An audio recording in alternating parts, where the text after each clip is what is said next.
You're listening to the Options Insider Radio Network, the home of the Options Podcast. For more quality options programs, visit theoptionsinsider.com or search for Options Insider Radio Network in your podcast provider of choice. Listeners can also access all of our programming through our mobile app available in the iTunes and Google Play stores. Select programs are also available via live stream at mixlr.com/options-insider. That's mixlr.com/options-insider. Don't forget to follow along with your favorite programs and submit your own questions for the hosts at twitter.com/options, stocktwits.com/options, facebook.com/theoptionsinsider, or via questions at theoptionsinsider.com.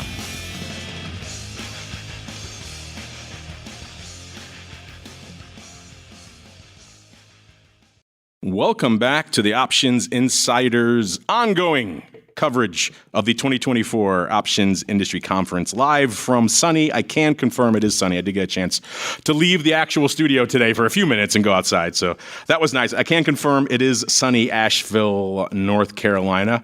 We love OIC. It gives us a chance to, of course, get a lot of great panel content for you folks who can't make it down to the show every year. You can check it out on your own schedule, but of course, it also gives us a chance to catch up with a wide variety of people from throughout the world of options. And next up, believe it or not, is a newcomer. Never been on the network before. He is Steve Quirk, now the Chief Brokerage Officer over there at Robinhood. Steve, welcome to the Options Insider Radio Network. Thank you. I'm thrilled to be here for my first time. Yeah, it's hard to believe you've been in the space for a while, but we never, for some reason, never happened until. And that's the magic of OIC, Steve. It all happens. It is the magic. I love it. Isn't that the slogan? It all happens in Asheville, or something like that. Yeah. But maybe we made it up. We're making magic here. What stays in Asheville? Yes, exactly. What happens in Asheville stays in Asheville. Well, Steve, like I said, you've been around the space for a while, but this is your first go around the sun with us here. So let's start there. Give our listeners a bit of an overview of your background in the world of options and what it is you do day to day over there at Robinhood. Sure. So I arrived at Robinhood sort of full circle from starting at what I'll call the back of the stack in terms of options. And what I mean by that is in the 80s, I was on a trading floor, trading options and interacting with the other side of retail brokerage firms' option trades, and worked my way to the front with a small startup called Thinkorswim, which was eventually acquired by... I'm not familiar with it. What is that firm? Tell us about it. Thinkorswim. That's Tom Sosnoff and a whole collection of people that are, well, many of them are here at this conference today, and you've been speaking with some of them. And we were acquired multiple times, all the way up to Schwab, and eventually left Schwab and went to Robinhood. Always been in the retail brokerage space, and had an emphasis on options. So I've been trading options, since the 80s, and continue to trade options and have seen the explosive growth, been part of educating people, been part of building technologies, introducing products for people, and, been involved in all the routing and all the other aspects, basically the whole ecosystem. We're glad to get you on the network. Robinhood obviously puts up a lot of options volume, so it's good to get you talking to our listeners out here. Speaking of our listeners, before we came down, Steve, we polled our audience. We said, OIC, we get to talk to a lot of people. What are the hot button issues? What is top of mind for you? What should we talk about this year? And they overwhelmingly came back to us with two things. You can probably guess what we are, but we've been playing a fun game this week. Go ahead. What do you think are the two issues that are most pressing, most top of mind for our audience? Short-dated options. Yep, bingo. That's the number one, yes. Possibly PDT. No, actually, for this one, maybe for you guys, it might not be as big of a deal because you already kind of offer this, but it's the 24-hour debate that's been going on right now, kind of NYSE kicking it off again, putting out a poll, SEC debating it. So our audience also wants to talk about it there as well. We'll get into it, Steve and I, 'cause this is the first time you and I have really had a chance to chat, at least officially here on the network. Let's start. The zero-day contracts, they're popular, do a lot of volume, also controversial. Yeah. Even with our option-savvy audience, whenever we poll them, usually they're somewhere split down the middle on whether they love them, they're the best things in sliced bread, or they're going to destroy the world as we know it. It seems like there's no middle ground for these products out there. And even at a show like this, we do get to some diversity of opinion. So I'm curious for you, where do you stand on the whole 0-day debate? Are you yay? Are you nay? What do you think? I actually stand on the side of basically I stand with customers who get to decide what they want to do. And one of the things I made this point on a panel this morning that I think is sort of missed in this discussion is the duration of a trade, whether it's an option, an equity, a crypto, a fixed income, ETF, whatever it is, it's shortened across the board. This behavior is not because somebody introduced an instrument. This behavior is because that's what this is a mechanism for customers to have more precision in what they do. And the analogy I like to use is if I told you, you're sitting with Apple and you know exactly what day earnings are, and you've held Apple and you have 30% gains and you want to protect yourself, why do I need to protect myself for 30 days? It'd be like saying, I know there's a storm coming, I can buy 1-day insurance on a home. Well, let me buy it for a month or a year. Why would I do that? Like it's just giving you the ability to be more precise with your investments. And by the way, that's in terms of capitalizing, on a move that I'm an opportunity to get into a stock or protecting myself or whatever you want to do. So I think what's lost in the conversation is number one, it's just a change in the behavior of customers. They could always trade an option in a single day. When options were 30 days, you can trade it the last day. So it's the introduction of the product, which I think is just filling a need for customers. And so I'm of the camp that people should be able to invest the way that they want to. And it's interesting because having been in firms where customers skewed to the older side, the average age is probably 55 at Schwab. Much larger accounts. The average age at Robinhood is in the low 30s. Half of them are first-time brokerage clients. But they want to be able to invest in the same manner that the people who are older and wealthier do. And so I don't think it's our place to tell them, provided they're doing it suitably, that they can't. Speaking of that use case for the customers, obviously you're putting up a lot of 0-day flow over there, or I'm sorry, short-term. I've been corrected many times this week. Short-term options. The exchanges go crazy when I say 0-day. I think that cat's out of the bag already, but I'll indulge them just for this short duration flow that you're seeing. What are some of the use cases? Is it almost entirely speculative? Are people coming in and hedging on, let's say, a Fed day or an earnings day? What are some of the interesting use cases you're seeing for the short-dated stuff? It's funny because we get a lot of inquiries from the media about, how people are using them. And, they said, well, we know everybody is losing money there because 80% of options expire worthless. And I said, you're assuming that they're buying them. If they're selling them, 80% expiring worthless is a very good thing, right? And 80% expiring worthless is a little disingenuous because they're out of the money, obviously, right? So I just think that we see the whole gamut of uses. People are speculating, people are hedging, people are generating income, people who are just going for short-term gain. It's across the whole board, and that's kind of what you have to look at the customers in their totality.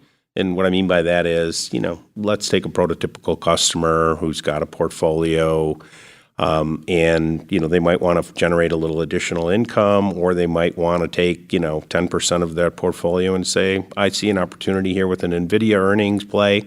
I'm going to try and capitalize it. If it's successful, great. If it's not, okay. I think one of the interesting aspects, and I had this debate back and forth with a Wall Street Journal reporter. We were doing a story on this, and she's like, the start of her story was, I'm going to find out about the riskiest trade on Wall Street. And I said, okay, why is it the riskiest trade? Well, it's so short in duration that it's the riskiest trade. And I said, all right, let's just break this down.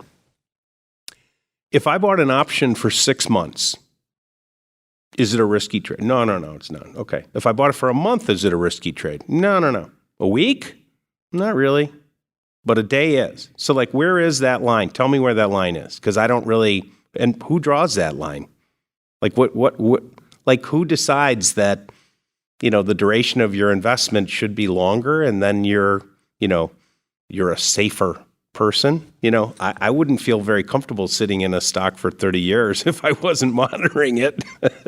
Before we get off the 0 day, the other hot area that everyone's asking us about in the audience and people are talking about down here is, of course, expanding it. And so they want their Apples, they want their Nvidias, they want their Teslas, all that fun. We're hearing a lot of interesting back and forth about what is gumming up the works and whether or not we're even going to see that anytime soon. I'm curious, from what you're hearing behind the scenes, what is the number one sticking point that you're hearing? And also, do you think we'll see these things anytime, maybe even this year? The debate back and forth is when you introduce them on individual equities, you're actually introducing some risk to the brokerage firms. And I'm sure you've heard this from others. Excuse me, I got a cough. And that risk is borne by the broker. So if these were cash settled, we wouldn't have that concern. But when you have an expiration every day on a physically settled, that means, expirations are very busy days and it requires a lot of close monitoring by brokerage firms, especially if we're doing a lot of them. So that's really the pushback from the brokerage community. I've heard people talk about launching a cash-settled version of equity options to kind of make an end run around all this. Would you be in favor? Is that your preferred choice, or is it maybe getting rid of contra exercise? Which way would you like to see it go? I've pushed for that, cash-settled. I've pushed for cash-settled. Really? Interesting. There's some work to be done by exchanges and the OCC in order to get that. It would eliminate a lot of risk in the system for market participants. So we've had to educate other market participants. Of course, market makers are big proponents of these. They love them. Exchanges love them. They're great. But, we just make the point that, listen, we're going to put our hands up and say, these are not great for us until we get some kind of way to ensure that we're not going to bear the brunt of the risk. Interesting. So you'd be okay launching a whole new class of options before we get to 0 day. You're not concerned about confusion or anything like that with the clients? There's confusion. There already is. Like, you already have to deal with some confusion because there's so many expirations now. But I think that's, brokerage firms in general are pretty good at trying to navigate that and make it more presentable so people can understand what they're trading. The other hot issue with our audience is something you folks have actually been doing for a little bit now, at least an approximation of it, which is, of course, the whole 24-hour debate. Yep. NYSE kicking it off again recently. In fact, it's funny, I stopped talking about this years ago on our circles here at OIC and on the network because it seemed like there was no interest in after-hours options trading. There was no momentum in it. It wasn't going to change. It was a dead topic. Why keep beating that dead horse? And all of a sudden, everything old is new again and sexy again. And so NYSE kicking it off on the stock side. We actually polled our audience, and they're a pretty options and trading savvy bunch. You think they'd say they want it all the time, 24/7. They actually said almost 70%, 69.9% said no. They like a little bit of a hiatus in their day, which was kind of interesting to me. But it's interesting. You folks have been offering an approximation of that. And let our listeners know who maybe don't know, what can they trade 24 hours right now in Robinhood? Yeah. So right now you can trade 922 stocks. Really, that many? Okay. Yeah, it's 85% of all the volume, that happens in all the names that drive all the volume in a day. You can trade those around the clock, 24/5. Yeah, it's an ATS that we partner with, and so it's not matching. There are liquidity providers in there, the same way there are liquidity providers in the day, and we see periods where we get a lot of traction. Like there are examples like Supermicro, has a move 20% overnight, or there's an analyst, J.P. Morgan analyst, that did a downgrade of Tesla on a Sunday. We're the only game in town. NVIDIA during their earnings. I mean, crazy volume because it moved like crazy. Supermicro had a massive move overnight, 20% move. in the evening hours. So we see real big spouts of volume. It's caught the attention of the exchanges. When we were first doing this, I went to the exchanges first, and said, hey, this would be great if you guys would do it, but they're like everybody else. They are resource constrained, and they said we want to see the volume first. Well, hard to get the volume without an exchange, so we found a liquidity partner that could help us do it. But now we have all their attention. I mean, the fact that New York Stock Exchange, by the way, a survey. Really? That's how you're going to figure it out? Why don't you just look at the volume? Yeah, it was an interesting choice out there. But you guys have, like I said, been a little bit ahead of this game already, so you must kind of find this a little bit amusing now to see everyone else kind of debating this and how contentious it is. If it does spill over into options at some point, which obviously if they're going to adjust the underlying, it obviously has to, what format do you think makes the most sense? Is it just 24/5, go at it, everything trades around the clock like your stocks do? Or is it more maybe, I've heard people talk about a limited pilot and the top 10 or 20 names, or maybe limited to certain times of the year, during or outside of earnings season? I've heard all these different proposals. Well, what makes the most sense for you if they're going to extend options trading in some capacity? Well, first of all, I think it's going to have to happen on an exchange in order for because every option execution happens on an exchange. So, but the exchanges, I think, have an interest, and they've noticed what the volume looks like from an equity standpoint. I would imagine that it would roll out in a small number of symbols. By the way, when we first rolled out the 24/5 trading, that's the way we did it as well. Small number of symbols that are very liquid and heavily traded, and then expanded it as the audience grew. It's one of those areas like, look, we're part of a competitive set of brokers. So, when we can find ways to differentiate ourselves, we do. But this is one of the areas where you want to put out something differentiating, and then you want everybody to copy you so that you get a more fulsome market. So my interpretation of what would happen would be a small set of symbols we would start with. And by the way, this is already being done in ES options. Like, they trade overnight. And I don't know what the numbers are, but in my previous role, I think retail was doing 25% of the volume overnight.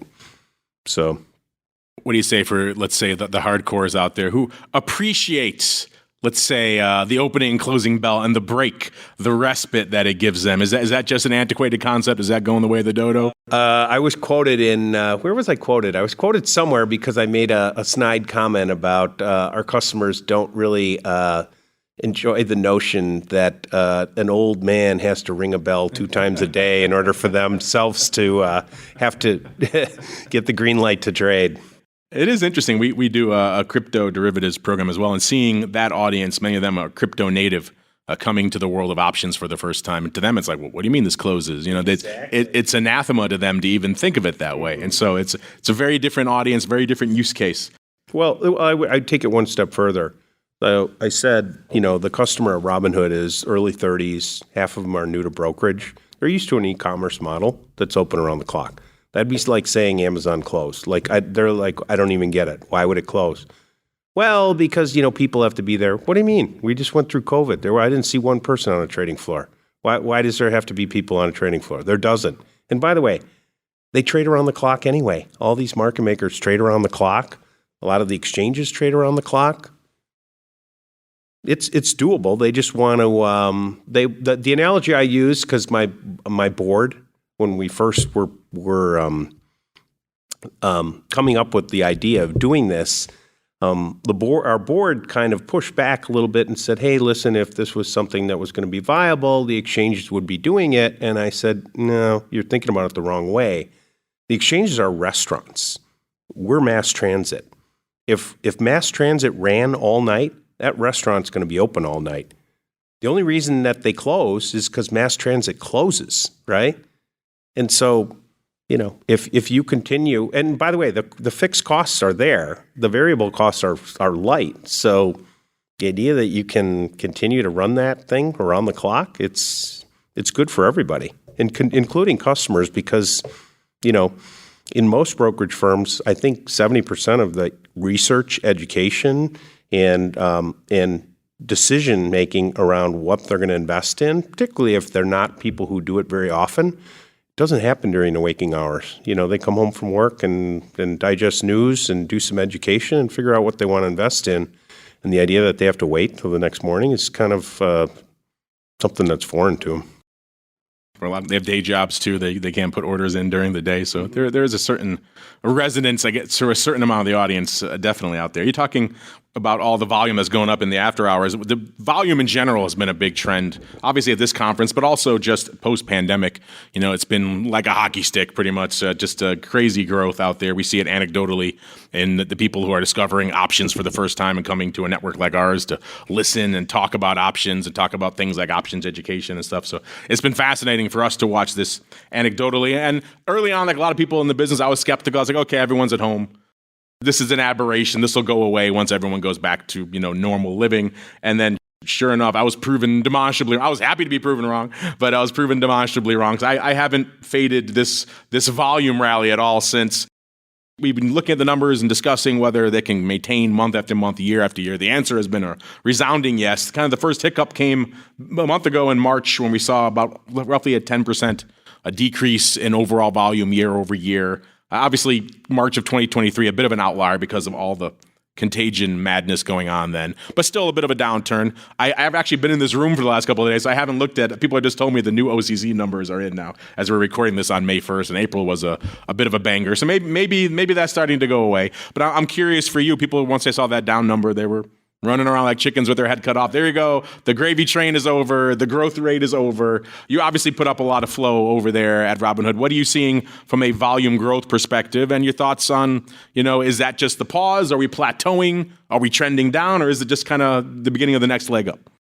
I actually think, if you look at the difference, and I'm sure you have discussed it here, if you look at the difference between the growth rates on, other asset classes, obviously options have been far outpacing, equities. Obviously, crypto's kind of episodic, so I don't know if you really can do that. But I don't know that the growth rate will continue at its current pace, but I also don't see a big turnaround happening because I think once people get comfortable trading options and they do it and they find a method that works for them, it's something that's a lot stickier than we see with some other asset classes because they just find ways to generate income or protect themselves on a portfolio, and once the model's in place, they tend to repeat it. We're having a lot of fun here, Steve. I do have to give you a hard time about one thing. Yeah. You made a comment down at, I think it was FIA last month now, on the panel. You were talking about options education, and they asked you about the education at Robinhood, and you said, we don't really do a long-form education anymore. Our audience lives on TikTok, so we do kind of TikTok snippets. And that kind of caught my attention. I was like, well, that's a good way to engage people, obviously, and kind of bring them in, but hopefully there's more going on than just tell me I'm wrong, Steve. Tell me there's more going on there. Okay. No, there is. There is. It's a lot of the education's in the pathway. That's where people want it. Like they don't want to leave and go to we have separate learning. We have a learning center where they can go and learn long form. Not everybody learns the same way. I'm sure you know this better than anybody. So you just got to deliver it in the manner that they're comfortable. On demand, they can pick it up anytime they want. We give them both forms. I wouldn't know anything about on-demand options content. That's not my thing at all. So I think delivering it in any manner that they're looking for is what what we strive to do. And you're always going to update it because things change so frequently in the option space. So just to clarify then, you do have options educators on staff. We do. There is education going on beyond the TikTok. There is. 15-second. Okay. I know a lot of our audience. And by the way, a lot of that is customers teaching each other, which is very powerful, because then it's one thing to come up with a trade idea on your own through education or any of the content that's available, but there's a lot of times when people want validation. They want to bounce it off people that are like-minded, and that there's a lot of avenues to do that today. Well, Steve, I appreciate you taking some time out of your conference here to join us for the first time. That's crazy. That's never happened before now here. Before we go, we like to leave our audience wanting a little bit more. So give them a hint, give them a tease. What can they look forward to coming down the pike from you and the options team over there at Robinhood? I would say, don't hold your breath on the idea that maybe this is the next instrument that could be trading around the clock. I don't think it's anything. It's not something that's happening anytime soon, but it's definitely on our mind. And that will please a lot of our audience, maybe terrify some others, but it'll certainly be interesting. Like I said, Steve, I thank you for joining us, and we'll look forward to seeing how all this and how maybe next time we chat, we'll be full 24/7 or 24/5 at least. We'll be doing our chat at 3 a.m. Yeah, I'm a bit of a night owl, so I could probably make that happen. But we'll look forward to seeing how all this unfolds in the marketplace in the coming months. Thank you. You're listening to the Options Insider Radio Network, the home of the Options Podcast. For more quality options programs, visit theoptionsinsider.com or search for Options Insider Radio Network in your podcast provider of choice. Listeners can also access all of our programming through our mobile app available in the iTunes and Google Play stores. Select programs are also available via live stream at mixlr.com/options-insider. That's mixlr.com/options-insider. Don't forget to follow along with your favorite programs and submit your own questions for the hosts at twitter.com/options, stocktwits.com/options, facebook.com/theoptionsinsider, or via questions@theoptionsinsider.com.